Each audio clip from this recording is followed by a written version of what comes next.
دكتور خالد، ممكن اسالك سؤال؟ اتفضل. جالنا اسئله عن عمليه زراعه الشعر. اول سؤال بيقول، ممكن اسال؟ اتفضل اسأل.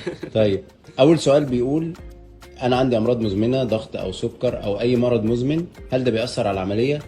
طبعا احنا لازم نكون مسيطرين على ضغط الدم ولازم يكون عندنا السكر التراكمي اقل من 6 عشان نكون محافظين على النتيجة اللي ممكن تأثر عليها ان كان الضغط او السكر.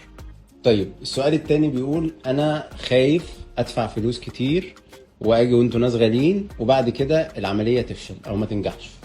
شوف دكتور، انا بضمن لكل الناس اللي بتتفرج علينا وتشوفنا احنا كعيادات إليفا، بضمن لهم نجاح العملية بسبب انه انا انسان واثق من الادوات اللي بشتغل فيها، زائد التيم او الكادر الطبي اللي بنشتغل، احنا كلنا اطباء ولسنا تكنيشن او تمريض.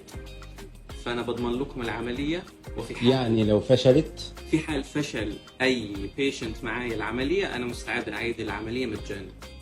طيب، السؤال الاخير: انا عندي 60 سنه تمام. وعايز اعمل العمليه زراعه الشعر، هل ينفع؟ نرجع نقول لو العيان عنده عمر عالي او عنده امراض مزمنه، لازم نكون مسيطرين على كل الامراض المزمنه وينفع عادي. وتنجح عادي؟ تنجح طيب. عادي. اخر سؤال يا دكتور، تقدر توعدنا؟ بيجيلنا اسئله كتير على الريلز، فاي سؤال هيجيلنا على الريلز هنا ممكن ترد عليه في لايف.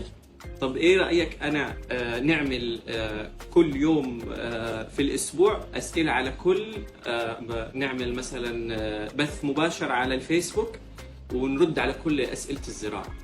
كل اسئله الزراعه نخليه كل يوم جمعه. ماشي، كل يوم جمعه ممكن نطلع لايف على الفيسبوك، انتظرونا نجاوب على كل الاسئله.